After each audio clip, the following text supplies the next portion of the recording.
Hello, loves. Welcome back to the podcast. It's Nina with Passion Squared, and I am so grateful to be here with you today.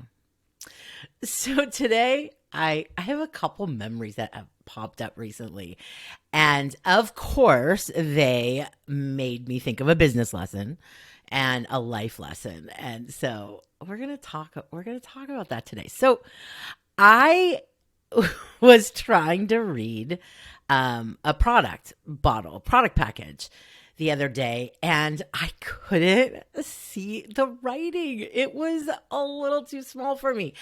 And of course, I didn't have my reading glasses on. So I went to get my reading glasses, and that moment made me laugh and reminded me of some of the awesome memories I have in the beginning of my career as a young marketer. One of my responsibilities, of course, was products, right? I was marketing director, and I was ultimately VP of marketing at a global hair care brand. And so, of course, we, had a creative department, design packaging, all of those things. And while there were, of course, a lot of regulatory directives that we had to follow, we had a little bit of creative license as well when it came to what was on the bottle. Whether it was, of course, the name and all of that on the front, and on the back, we could have like little messaging, and then, of course, all the regulatory stuff. So we would create something, create copy, of course, design the package and put it all together and then present it to the owner of the company. And 9 times out of 10, he would say, "It's too small, I can't read it." Now, for some context, I was in my, early 30s, maybe, at the time when this started. And he was in his, mid 50s, whatever. And I'm like, "What do you mean you can't see that?" And anyways, we go a little back and forth. We go back to the drawing board, do some edits, increase the font size, and then good to go. So when I was looking at this package the other day and laughing, it reminded me of this generational disconnect, generational discourse that is a tale as old as time, depending on where we are in our life, depending on where we are in our experiences, depending on where we are even in our chronological age. And it's something that just has always existed. My dad used to make fun of me when I was a kid a lot. He used to make fun of me a lot because the amount of times that I could use the word awesome in a sentence was astounding. Now, if you've been around for a while at Passion Squared, you see that we use the word awesome a lot at Passion Squared. And that comes from my childhood. That word has always been a big part of my vocabulary and a big part of my life. Because I was born in a city in Los Angeles called Encino. And Encino is like the heart of the San Fernando Valley. And if you've ever seen the movie Valley Girl or Fast Times at Ridgemont High, that was me. That literally was my childhood. And I was very deep in my Valley era at that time. And, some things just don't ever go away. And my Valley Girl energy always is present. It just, shifts and changes depending on the situation that I'm in. But I loved that. It wasn't like teasing in a bad way. It was just like laughing and making fun of me because of the language that I used. Even music, right? Music that we listened to as kids, and parents may be like, "What in the heck is that?" Like, it's just always been that way. Generational discourse is a tale as old as time. Now, it most definitely has been amplified, as has everything, in the social and digital age, because we are exposed to more conversations, to more situations, to more noise. And of course, we all know, as I talk about often, the algorithm loves discourse, right? The algorithm loves engagement.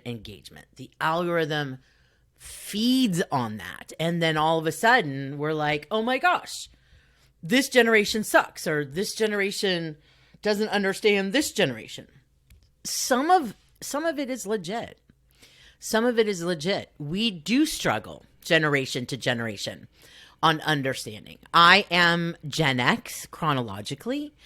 However, emotionally, I would be more like a millennial and sometimes even Gen Z. And the reason I know that and that I could say that with confidence is because when I entered treatment in 2007,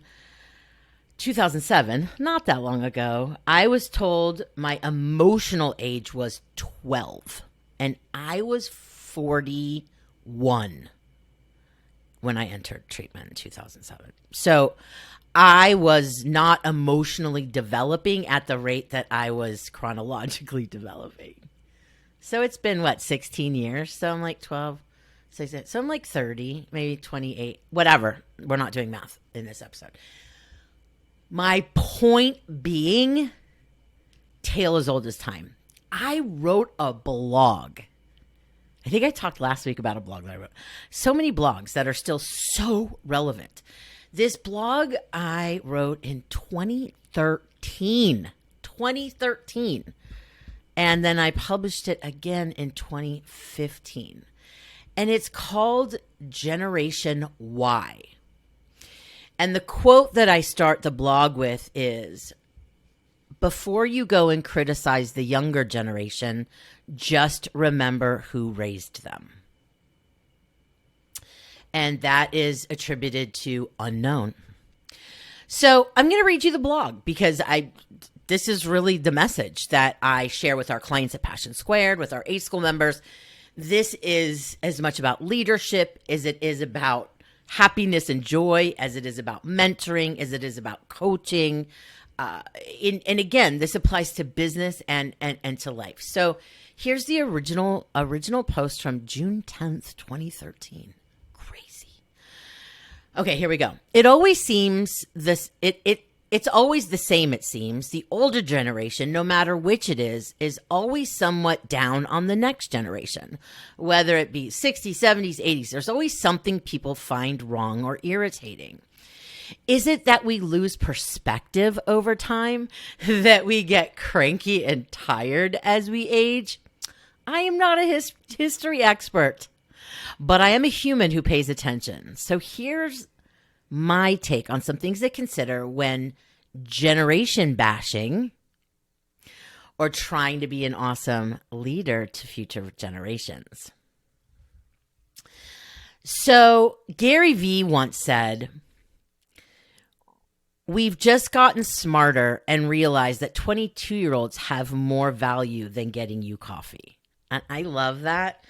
I love that because sometimes we look at the kids and we're like, well, especially if they're assisting or interning, and we lose sight of the value that their experiences, that their perspectives bring.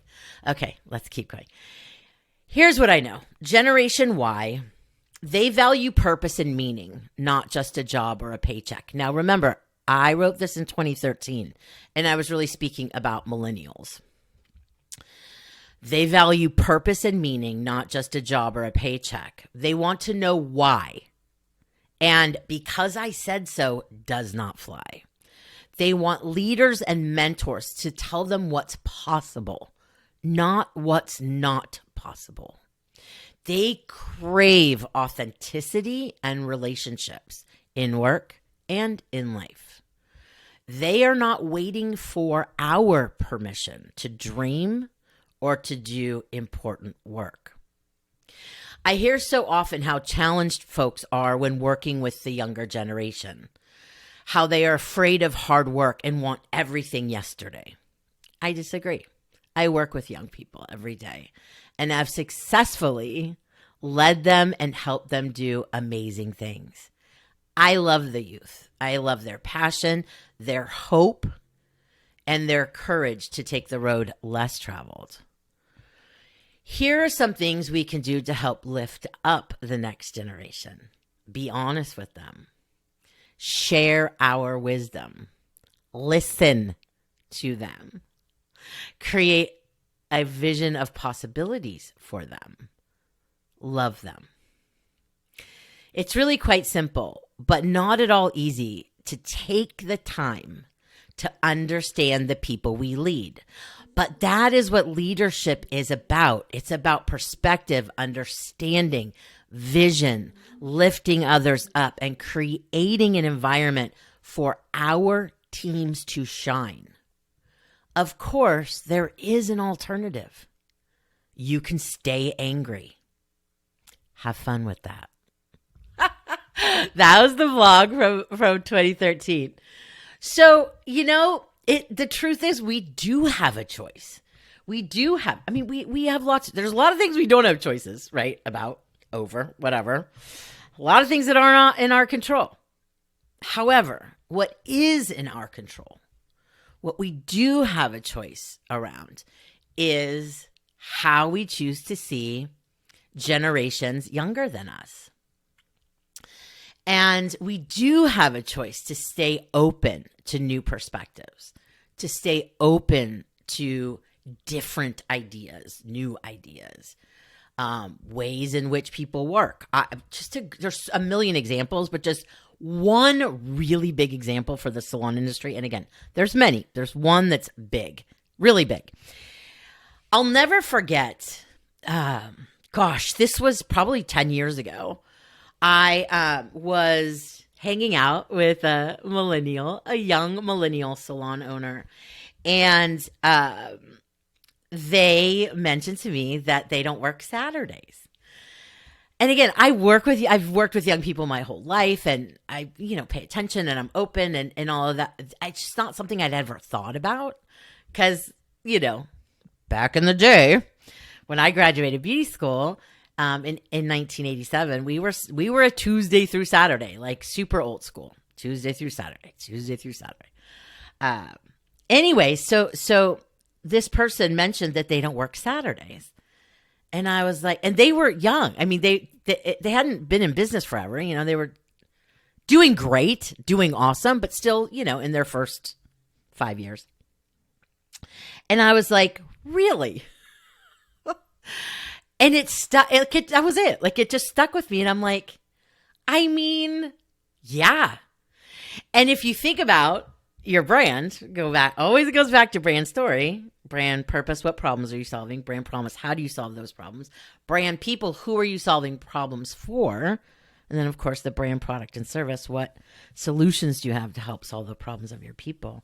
When we look at brand people, there are definitely markets that don't require or need a Saturday. There are definitely certain brands that are exclusive with limited availability that people will take the appointment whenever it is. I know you can right now think of a business that a service business you currently do business with that you love. It could be literally any business that has limited availability and you don't care. You will take the Tuesday at 2 and you'll figure it out. Now, that's not all brands. All brands can't do that. Let me just be really clear. That is 100% not a generalization because brands aren't a generalization, right? Every brand is different. However, my point for this podcast is that something like that I had never even thought about. And then when I heard that they weren't working Saturdays, I was surprised, but I was not in judgment. I was in curiosity. I was straight to curiosity, like, wow, okay, tell me more.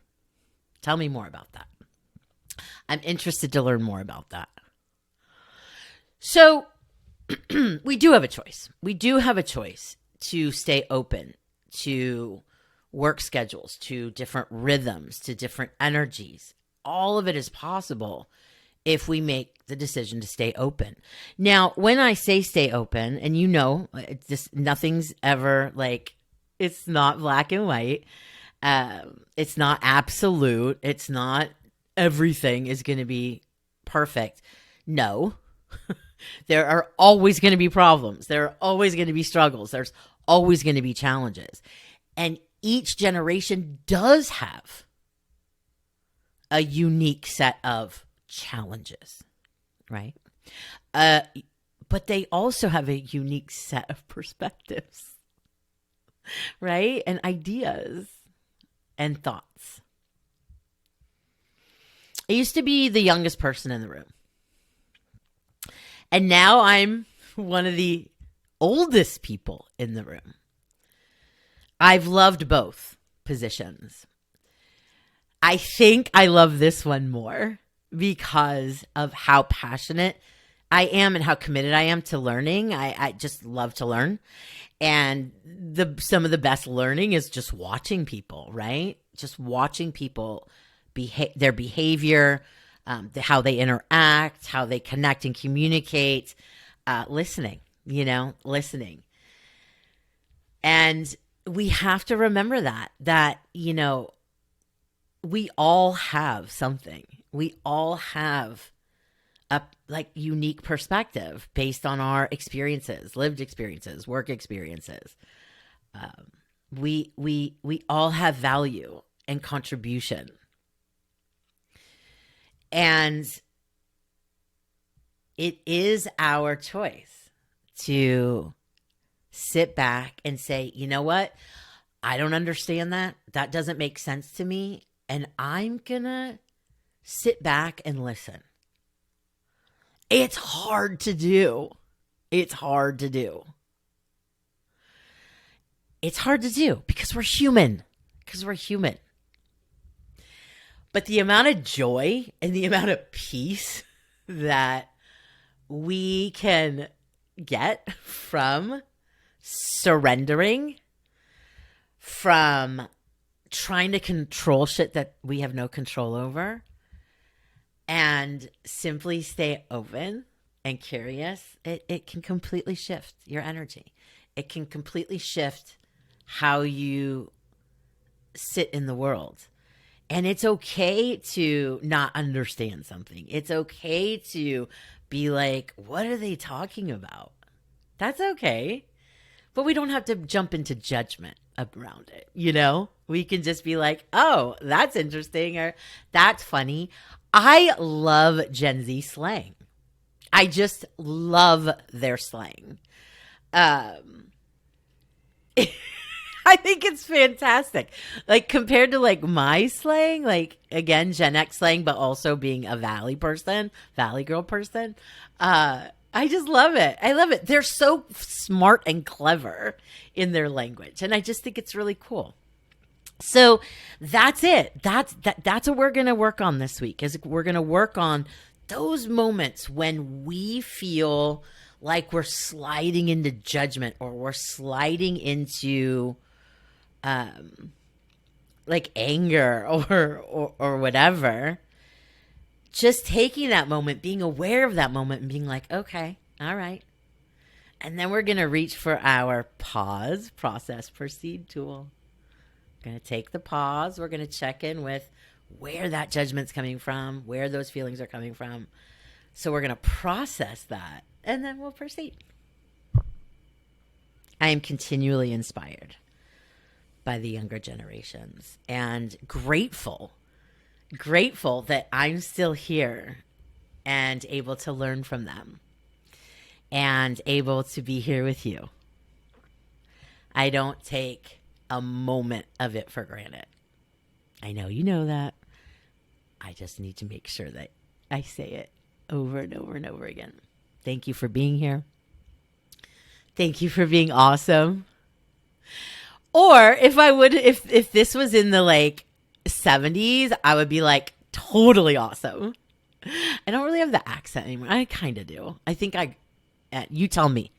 If you're listening, shoot me a DM or an email or whatever and tell me, do I sound like a Valley Girl? Do I sound like the Valley Girl movie or Fast Times at Ridgemont High? Let me know. I'd love to hear from you. I would love to hear from you. You can find Passion Squared on the socials at Passion Squared, on the web at passionsquared.net. If you enjoy this podcast and feel that there are others that can find value from our episodes, I would be so grateful if you shared our podcast with them. Hit the rating, drop a review. All of those things help people find our podcast, help our podcast become more discoverable, and add more value to the world. Thank you so much for listening. Thank you for being here. Have a peaceful day. Bye.